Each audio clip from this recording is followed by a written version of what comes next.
What if you suspected for years, decades even, that your father had a dark secret? What if you began to believe that he was a serial killer and got away with it for your whole life? We're going to preview a story about Edward Wayne Edwards called The Clearing. That's on this episode of So Much Crime, So Little Time.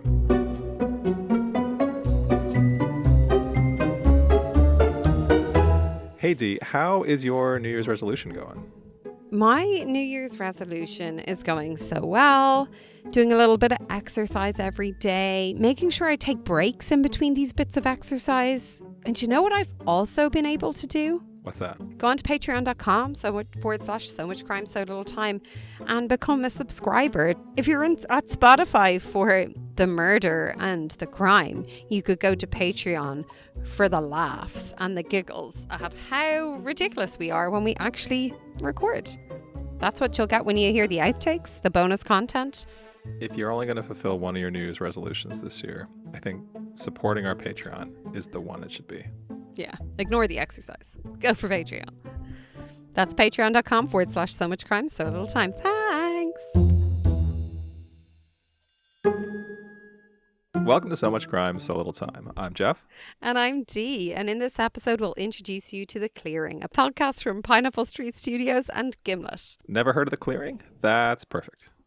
Here we introduce you to the story and discuss only the first episode. There's no spoilers at all for what's to come. We'll also give you a link to The Clearing in our show notes. The next time, we're going to discuss the whole series. But right now, we just want to decide if this is a crime that's worth your time. So Dee, before we get to the crime, this is a dark crime and it's a dark story. So let's do something a little bit fun and hop in the time machine. Yeah, let's do it. So, you know there's a sound effect, right? Yeah, I know every time. But it just feels like when anyone would say time machine, it feels like it warrants something. Like you can't just sit there silently when someone says time machine. You're absolutely right. Okay, this crime... I mean, you sit there silently when someone mentions time machine. But me personally, it's not in my nature to sit here silently. In my head, there is both the sound effect that will be on the show and you doing some noise. Of Whatever that noise is. Dee making noises. All right. This crime happened on August. So the crime at the center of this episode, the first episode of The Clearing, happened on August 9th, 1980. So do you want to go first or you want me to go first? Let's talk about some 1980 fun stuff. I have some fun stuff I would like to introduce you to because you often are the overachiever that's going to come in and be like, well, actually, I have 17 games with all these different types of options and visuals. Blah, blah, blah. So I'm just going to go with my interesting things that I found in the 5 minutes before we started recording. So first of all, did you know in 1980, what is so interesting, every time we have a date and I'm looking in for a time machine, I put in top hits Ireland and then the year. And then I get all the hits throughout the whole year, right? Every week. Yes. And I open 1980 and I get the first few going up to the 2nd of February and then nothing until the 4th of October because no charts exist due to a 34 weeks strike that happened at that stage. And I was like, what kind of strike is it? And it actually took me a while to find. Your face is so confused. This was my face a few minutes ago. Who was striking? In 1980, the Musicians' Union embarked on an 8-week strike at the BBC after the broadcaster announced proposals to close 5 of its staff orchestras. Wait, they have 5 staff orchestras? Well, they did in the 1980s. Greater than or equal to 5 staff orchestras at the BBC? Yeah, they did apparently in the 1980s. But basically, everyone went on strike. And it lasted for 34 weeks. That's a long time. So there were no charts because of that strike. Which is so wild. How are you going to do a flat read? Well, I'll get to that now. When the strike was called off, the BBC, but basically when the strike eventually was called off, some of them were reprieved, but a number of the orchestras were axed. It's very sad. I know. That's terrible. I know. There's a lot of orchestras though, but I also miss the time when the arts received that kind of funding. Yeah, wild. Anyway, so what I have for you is what happened Not exactly my vibe, more of a you vibe. What happened right after the strike was lifted? From the 4th of October till the 1st of November, there was a song that was top of the charts Wait, in the and the UK song and is more of a Ireland. me vibe than a you vibe? No, I'm not sticking to the time that we had said we'd stick to. I'm just going to do like the year in general, which kind of, it hurts us when we have to do the year again for another crime. Wow, just wait till it's my turn today. Okay, cool. So this song was on for 5 weeks. And I was like, oh my God, I know this song. And I feel like Jeff will definitely know this song. So this is a good one to choose. And then I read the lyrics and I was like, holy majoli. You know, when you're like, I know that song. It's such a cool song. And then you read the lyrics and you're like, oh my God, they were tapped and not in a good way. So anyway, Okay. I'm going to read you the lyrics now. Are you ready? I think so. Young teacher, the subject of schoolgirl fantasy. She wants him so badly, knows It's what the she police. wants. Yeah. Yeah, it's the police. It's Don't Stand So Close to Me. Jeff, that's the quickest you've ever gotten a song. Is that because it was from the year of your birth? Is 1980 when you were born? I was born a little before that. Oh, okay. But anyway, Do you want to keep the reading? lyrics. Because it's No, a isn't creepy it song. so creepy? I mean, it's basically about a teacher and a student having an affair. No, I know the song very well. You know why I know the song? Because it was a big hit for the Police, and I had the Police greatest hits when I was a kid. And there's Roxanne, which is about a prostitute. Like they have some. This one in particular, though, is This girl a is half dark his song. age. Inside him, there's longing. This girl's an open page. Oh, I can't cope. Like, it's so gross. Yeah. Anyway. Yeah. That's Every Breath You Take is also a real dark song. It's really weird. Are you proud of me though? Yeah, you got a real weird one. So like You got I the lose weirdest points one for we've that? done. Oh my god. I just can't win. No. Do you want to hear mine? Do you have other things? I have one other thing I really want to do. Okay. Okay. Like, it's a movie. Came out in Okay. 1980. This is actually a movie I had never watched before, and I actually don't think I've stayed awake for the whole thing. Paul introduced it to me, so I hadn't seen it before I turned 20, but I've watched some of it at stages over the last 16 years. Okay. But like, it is one of Paul and his family's like movies, like one of their like the movies that you watch. So I should probably watch And it's a it movie at that some came out point. in 1980 or was a hit in Yeah. 1980 in Ireland. Came out in 1980. So actually it came out in Ireland in 1981 in January. It came out in the UK in 1980 in October, and it came out I think in June in the US, because at that stage it was very staggered. Okay. So the US first in June in 1980, then October for the UK, and then January 81 for Ireland. So, Which is also, just quick side note, it's bizarre to think if they still did that, where it'd be like a year later. Like, let's say Wicked came out in, December, November in the US, and then Ireland had to wait until like next year, the end of next year, for that movie to come out. It's baffling that was a thing. but it was a thing up until like when I was Very in recently. school. It was a thing. Yeah. Yeah. Anyway, what's the movie? Okay.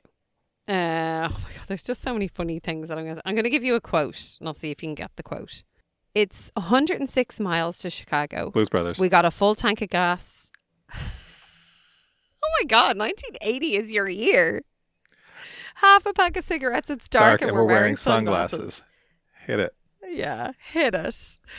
Oh my God, so many of this, like even like the trivia on the page. I don't know if you had heard this, but apparently John Belushi during filming disappeared one night in one of the night scenes. Had you heard this? I think so. And Dan Aykroyd looked around and saw a single house with its lights on. So he went to the house and was, preparing to obviously identify himself in the movie and saying that they were looking for Belushi. Before he could, the homeowner actually looked at him and smiled and said, "You're here for John Belushi, aren't you?" And he basically said, the homeowner was like, Belushi entered the home and asked if he could have a glass of milk and a sandwich, and then crashed on their couch. So apparently Aykroyd then started calling Belushi America's guest. And I just think these guys must have been having a great old time recording this. See, this is one of the all-time great movies. This is one of my favorite movies. This is Really? one of my favorite movies. I watched this movie so many times, and I was so delighted when I showed it to my older son, and it became one of his favorite movies. And Oh, what a great movie. So quotable. So many great scenes. So many great musicians in this. I mean, Aretha Franklin, Ray Yeah. Charles, James Brown, hmm Cab Calloway. What a movie. John Candy is Yeah, I great in think I'm going to this. put it on my list over the holidays. Carrie Fisher. This is Carrie Fisher, toast. who has like a very superfluous role, but is still great. Mm. Love this movie. Yeah. All right. That's, Well, I'm 2 for 2. look at you, 2 for 2. Yeah. All right. Let's Yeah, see if you, 1980 is your year. all right. Are you familiar with the Hollywood Chris's? No. Okay. Chris Hemsworth, Chris Pratt, Chris Evans, Oh, yeah. Chris Pine. These are the Hollywood Chris's. Okay. One of those Chris's was born in August of 1980. Which one was it? Now, before I answer this, were the other Chris's born in like June and July and September of 1980, or were they born in totally different years? Totally different years. Okay, Chris Hemsworth. Chris Hemsworth was born August 11th, 1983. Oh. He is actually the youngest of the Hollywood Chris's. Chris Pratt. Chris Pratt was born June 27th, 1979. He is the oldest Fuck's of the Hollywood Chris's. That leaves Evans and Pine. Chris Evans. Chris Evans was born June 13th, 1981. It was Chris Pine, August 26th, 1980. Yeah. I don't even know if I know who Chris Pine Chris is. Pine is played Captain Kirk in the new Star Treks. He has been in a bunch of other things. One other fun fact about this before we move on. So Chris Pine was born August 26th, 1980. Also born same day, same year. I don't know if it's the same hospital. Macaulay Culkin. Oh, Yeah. that's gas. Macaulay Culkin and Chris Pine, both born on the same day, same year. All right. That is our time machine for today.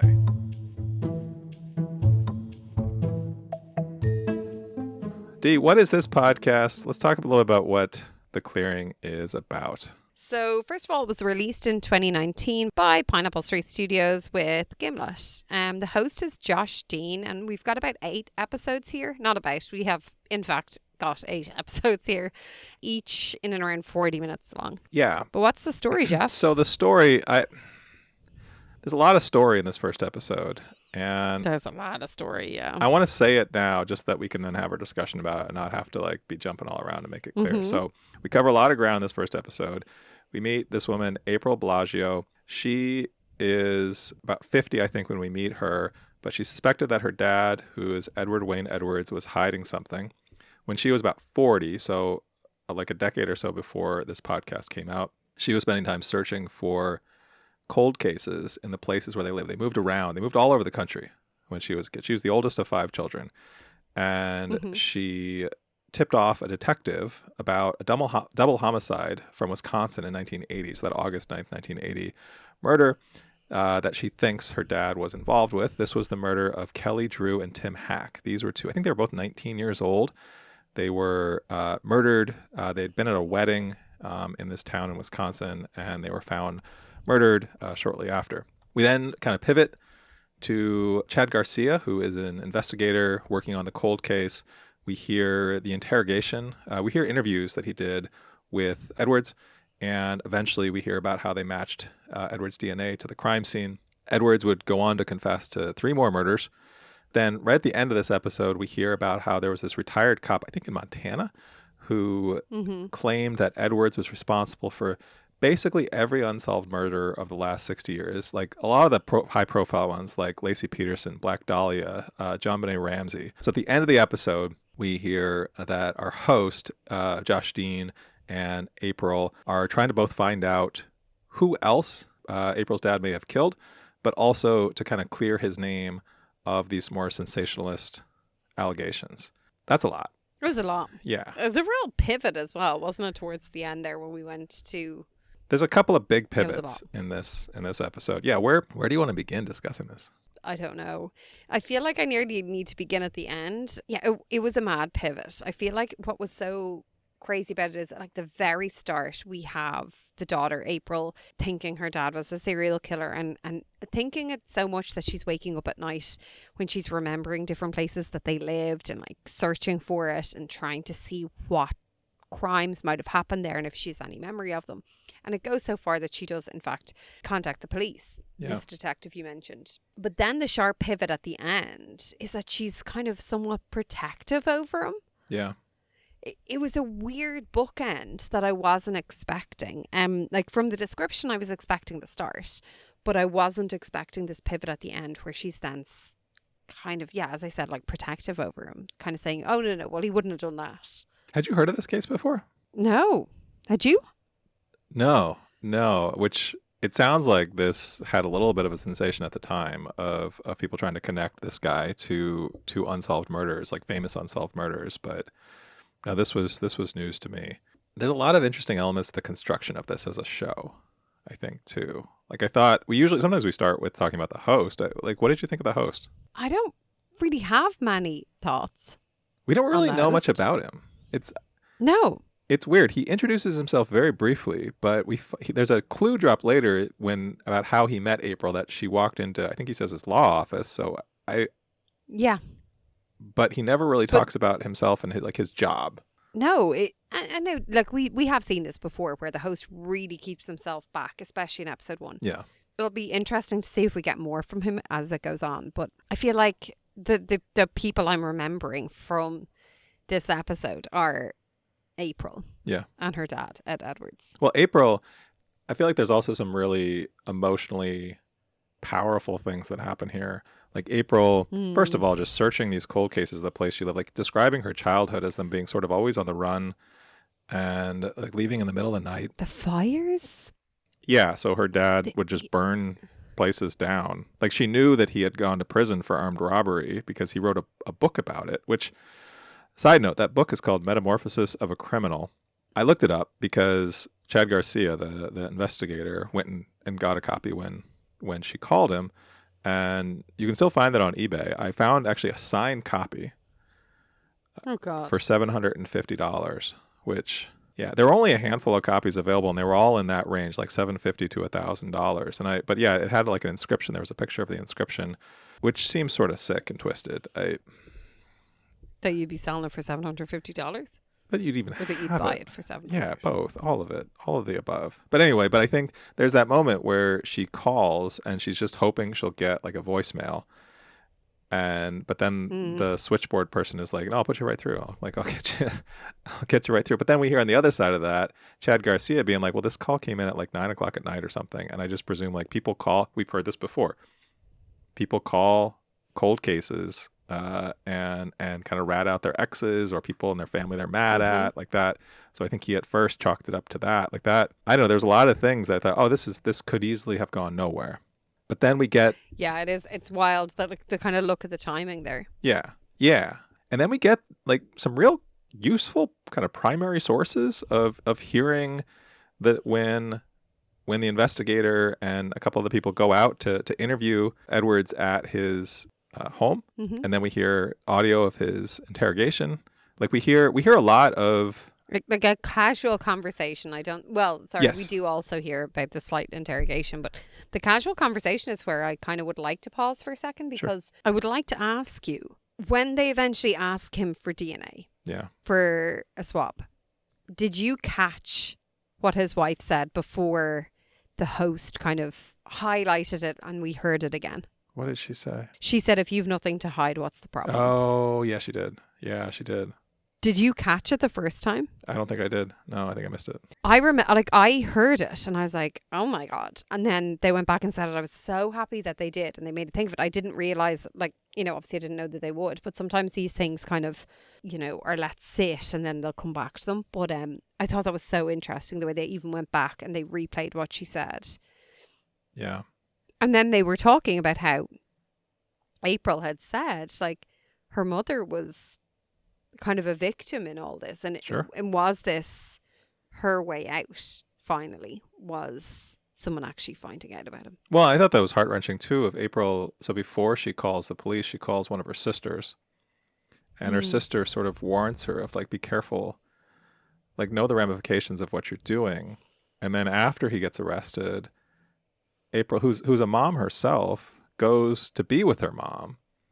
And like what a horrible position this puts her in, of being the one who led the investigators to her dad and then having to like sort of reckon with this within her family.